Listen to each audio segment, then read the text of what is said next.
السلام عليكم ورحمة الله وبركاته. اللهم صل وسلم وبارك على سيدنا محمد. النهاردة هعمل معكم شوربة الجلجاس. معايا هنا كده جلجاس جايباه مقشراه ومقطعاه مكعبات بالشكل ده. طبعا الجلجاس مش بيتغسل، ولازم تكوني القطعة اللي هتقطعي عليها والسكينة يكونوا ناشفين، ما يكونش فيهم اي مية خالص. تمام كده. وبعد ما تقطعيه تحطيه على مناديل، تفرديه على مناديل بالشكل ده او على فوطه نظيفه تكون بتلفي فيها الخضار يعني. ومعايا هنا كده توم، بس هاخد نص الكميه بتاعت نص كميه التوم دي عشان كتيره يعني. ومعايا هنا كده الخضره، معايا شبت وكزبره. معايا هنا كده حله وفيها شوربه، دي شوربه لحمه او شوربه فراخ يعني زي ما تحبي.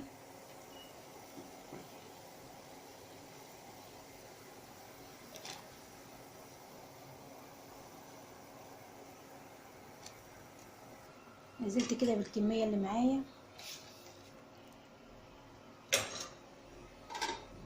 هبدأ كده اغطي عليها واسيبه لحد ما يستوي.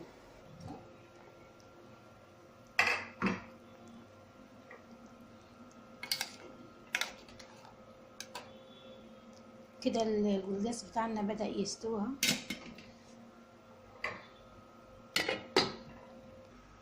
معايا هنا طاسة على النار،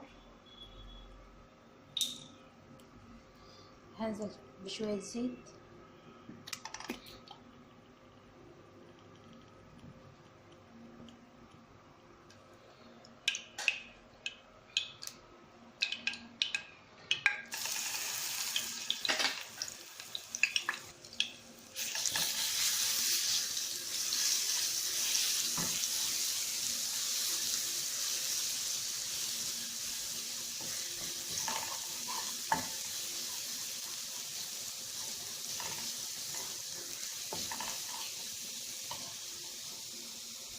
كده التومة اصفرت معايا، هبدأ انزل بالخضار.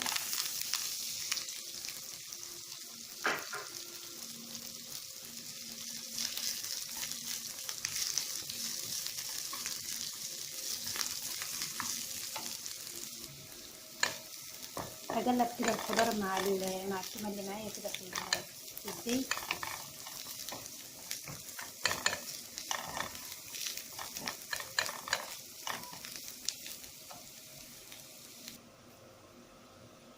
هضيف كده شوية ملح للجلاس اللي معايا.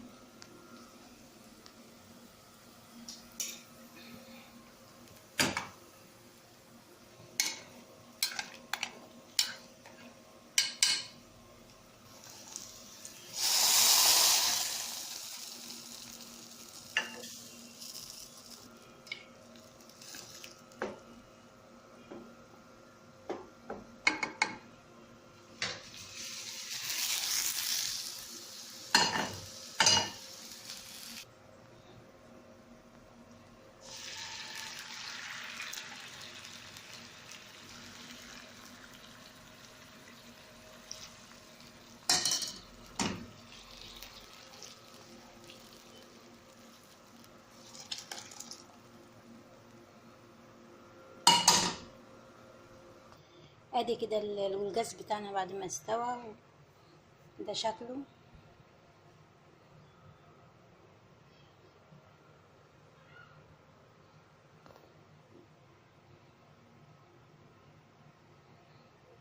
يا رب فيديو النهارده يعجبكم، وان عجبكم ما تنسونيش في الاشتراك واللايك، والسلام عليكم ورحمة الله وبركاته.